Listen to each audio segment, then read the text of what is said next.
Welcome to Barcelona. It's the launch of the Yamaha NMAX 125. There's also the TechMax 125 that's due a little bit later on in 2025, but we don't get to ride that just yet. This one's priced at £3,600. It's a new sporty styling. You've got a new rear light. A few tweaks. It's now Euro 5 Plus friendly. This one does still have a LCD dash. But we've been riding today and it's been incredible fun. I can't lie. It's been very, very good fun.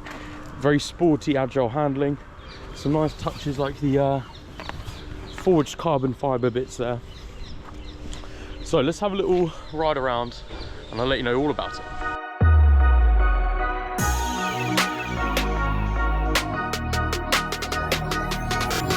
So what's new for 2025 on the NMAX? Now this one has joined the Max family, so it's no longer the urban mobility scooter there was before, so the previous generation from 2021.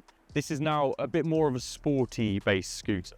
And because of that, you can then see some of the sporty influence. At the front, you've got a sort of R7, R9 headlight. The integrated indicators have moved up a little bit, so they're a little bit easier for car drivers to see.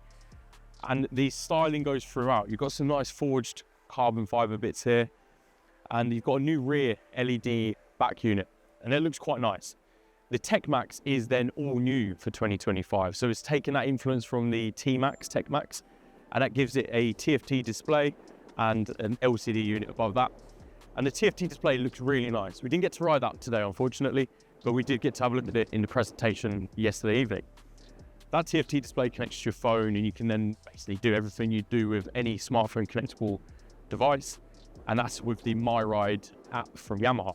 It looks really nice. The important question is the price point. Now, price for this standard NMAX is £3,600, and it's about £170 cheaper than the previous generation NMAX. Then the TechMax is £3,900. So it's about £300 difference. And for that, you can then get, of course, the TechMax with slightly better seat, grippier lines on it, and the TFT display. Which one would you go for? Let me know in the comments. So of course, outside of that, the NMAX has a few different updates and a few tweaks and changes. Of course, naturally, it's Euro 5 Plus friendly now. It's the same motor, same exact system, still got 9 kilowatts of power, 11.2 Newton meters of torque, but it's now got the Euro 5 Plus emissions regulations met. And they've done that with a few different tweaks, but of course, the sensors in there, and you can now basically get this as Euro 5 Plus compliant. Away from there, you've got 5mm more travel in the rear suspension, and you can adjust the preload on the shocks nice and easily. Literally click it out and you've got 2 steps of adjustment. Of course, for me, I'm 6'3" and about 15 stone last time I checked, and this is only 132 kilograms as a bike. So when I jump on this, I feel quite big on it, but it's still quite comfortable. The leg positioning is nice. You can put your legs, of course, down here at the base. You can't really tuck them behind you because of the contours of the body, and then you can put them up front. As I say, for me as a taller rider, I got on with this absolutely fine, and that engine is a key part to that. The VVA actually gives it a little bit more character at the top end, so it's not working its heart away. You can sort of feel it kick in a tiny way, and on the dash it says VVA on the left when it activates. And you sort of feel and hear the engine open up a little bit more, and that basically helps the 9 kilowatt power get you to 60 miles per hour. The top speed on this, considering it's kilometers per hour, down the hill I got it to about 110 kilometers per hour, but that's an indicated speed. They say that the top speed is officially 99 kilometers per hour, which is about 60 miles an hour roughly. But you have no struggle getting off the line. As you can see, the symphony of NMAXs just opens up.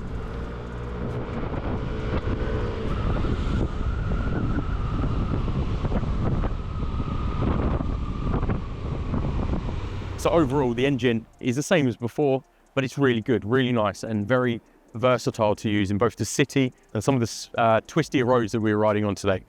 Very good fun.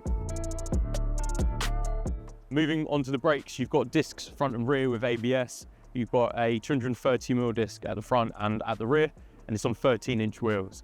The handling and the agility on the NMAX is key, especially for me riding this in the city, and it didn't let me down at all. The suspension did feel quite firm, but again, I'm quite heavy. So I don't know whether it's just me on the bike, but sometimes going over the bumps, you did feel it. And some of the bigger bumps and speed bumps that are in Barcelona sort of feel like you're basically taking air, but that's fine. Gives it that sporty feel at the same time as well.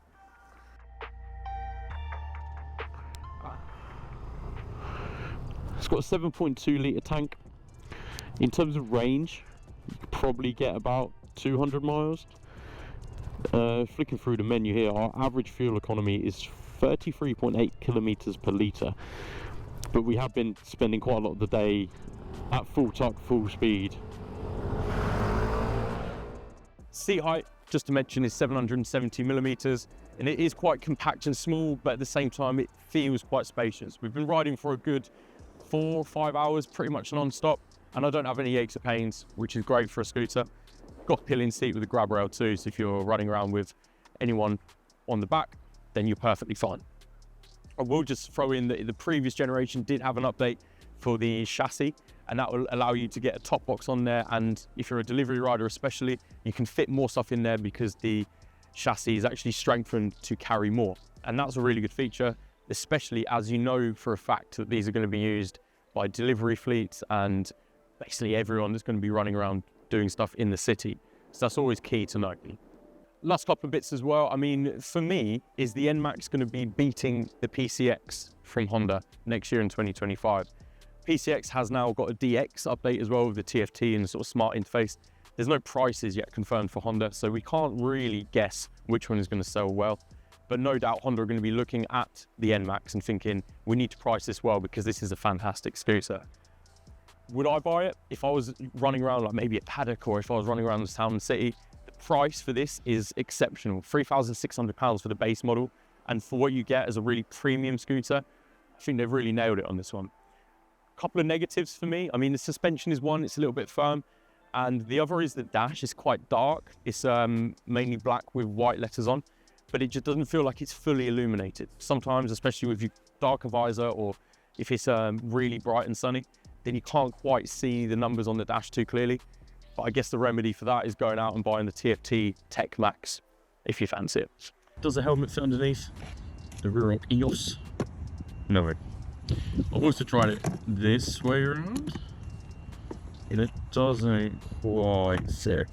Just up.